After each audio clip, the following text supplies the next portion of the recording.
Bonjour Fred. Bonjour Nassim. Merci de me recevoir dans ton ambulance. Merci, de rien. C'est un petit peu aussi mon environnement de travail.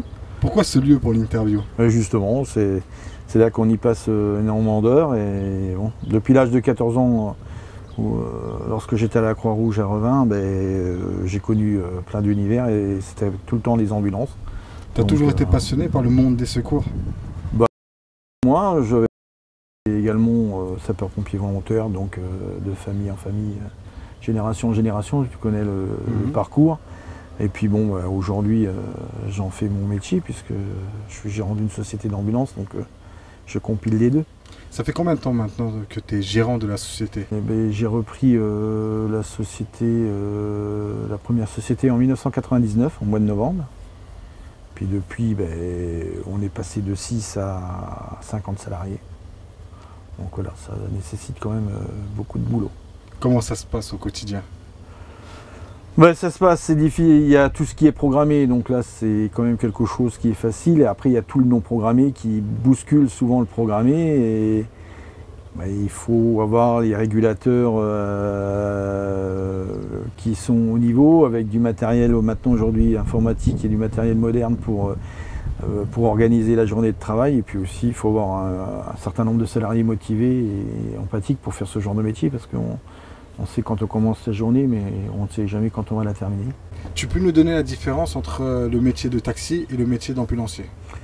Le métier de taxi, c'est de l'accompagnement de personnes, donc on peut transporter des patients, des malades, dans le cadre de nos activités, mais on peut aussi effectuer tous les transports traditionnels de taxi, les navettes aéroports, les transports à la demande.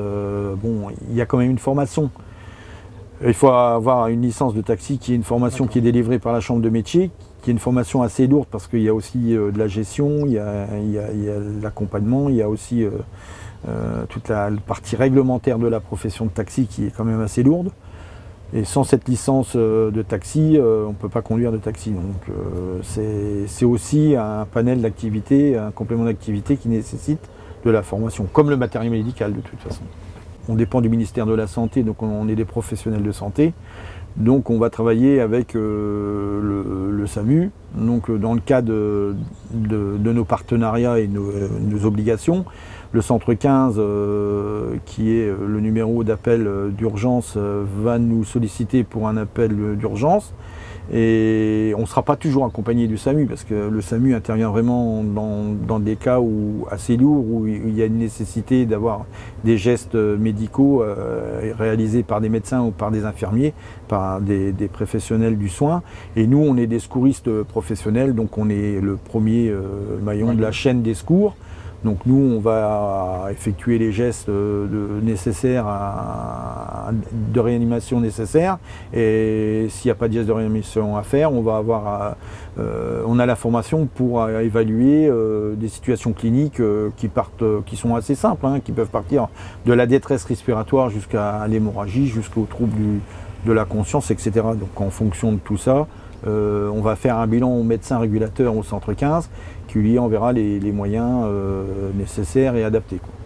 Et dans l'ombre, j'ai vu tout à l'heure qu'il y a aussi la grosse partie administrative où là il y a les bureaux, il y a toutes les personnes qui gèrent les ambulances, les taxis et toi-même aussi qui gèrent tout ça. En fait, ceux qu'on ne voit pas, c'est ceux qui sont dans les bureaux et c'est eux qui ont le rôle le plus ingrat, mais qui ont aussi le rôle le plus difficile, parce que la régulation, c'est quand vous avez une quarantaine de véhicules avec pratiquement 200 missions à réaliser dans la journée, il ne faut pas se tromper, toujours satisfaire la clientèle et puis faire en sorte aussi qu'ils soient bien pris en charge et qu'ils soient pris en charge à l'heure. Mais ça, c'est toujours justement la difficulté que le régulateur a, parce que ils reçoivent des centaines et des centaines d'appels par jour. De toute façon, c'est un métier que si vous n'êtes pas motivé, si vous n'avez pas une certaine empathie, c'est pas la peine de le faire. Il y a beaucoup de gens qui sont venus et qui sont partis. C'est aussi un métier qui est usant, parce que vous savez, récolter ou entendre ou parler tous les jours de gens malades ou de maladies, de pathologies. Il y a aussi des moments aussi qui sont difficiles. On transporte des gens des fois pendant des années. Je pense aux dialysés, etc., qu'on transporte énormément et qu'on transporte longtemps. il y a des liens affectifs qui se créent, il y a des affinités qui se créent, et c'est des fois difficile à vivre, et des fois il y a des grands moments de solitude, et des grands moments de silence dans les bureaux et dans l'entreprise. C'est quand il y a des mauvaises nouvelles ou quand il y a des gens qu'on appréciait, qu'on apprécie qui disparaissent, c'est parfois difficile.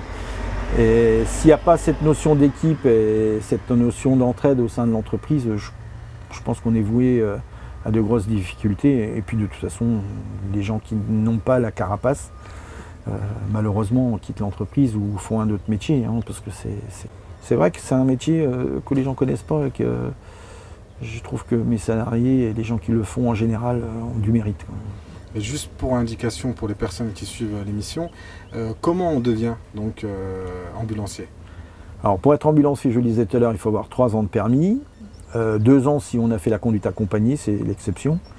Une fois que vous avez le permis, il faut vous inscrire dans un centre de formation d'ambulancier. Donc je disais, il y en a à peu près dans chaque région. Il peut y en avoir plusieurs, hein, parce que par exemple le CHU de Reims, le centre hospitalier universitaire de Reims, à Debré, ils effectuent des cycles de formation, et il y a aussi l'AFTRAL, qui est un organisme de formation qui est proche du transport routier, qui est également habilité à faire la formation d'ambulancier. Donc c'est une formation diplômante.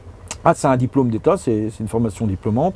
Aujourd'hui, il y a même une passerelle, parce qu'une fois que vous êtes ambulancier, vous pouvez passer un ou 2 modules supplémentaires pour devenir aide-soignant et éventuellement accéder au métier d'infirmier ou travailler dans un hôpital. Donc si on veut accéder au service des ambulances Coquet, comment on fait? Ben, en fait, il y a un numéro d'appel standard. Normalement, on est censé répondre 24 heures sur 24, 7 jours sur 7, hein, parce qu'il y a des gens qui ont la permanence téléphonique la nuit. On nous appelle et en fonction de la disponibilité, on leur donne des renseignements sur la partie administrative, parce qu'il ne faut pas croire que tout le monde a le droit au transport. Hein. C'est bien une prescription médicale de transport qui est réalisée par un médecin. Et sans cette prescription-là, les personnes n'ont pas accès au transport et n'ont pas forcément le droit au remboursement des transports. Et pour les services taxis? Pour les services taxis, si c'est un taxi pour des raisons personnelles, pour une demande personnelle, donc là il sera payant, il sera facturé en direct, hein, il y a un compteur. Comme un taxi normal, hein, pour convenance personnelle, donc il vous sera facturé normalement. Si c'est un taxi qui est demandé dans le cadre des transports assis professionnalisés, donc pris en charge par la sécurité sociale, c'est pareil, il faudra une prescription. Merci Fred donc d'avoir participé à l'émission Pointe Info. Ben non, merci également à toi Nassim, c'est important pas de souci. De parler un petit peu de ce qui se passe dans la Pointe. Tu es une figure aussi emblématique de la Pointe. Hein. C'est gentil. Non mais c'est vrai, tu es connu, tu as créé une grande entreprise. Aujourd'hui on est fiers de la présenter sur Pointe Info. Ben merci beaucoup. Merci d'avoir suivi l'émission, moi je vous dis au prochain épisode. Au revoir.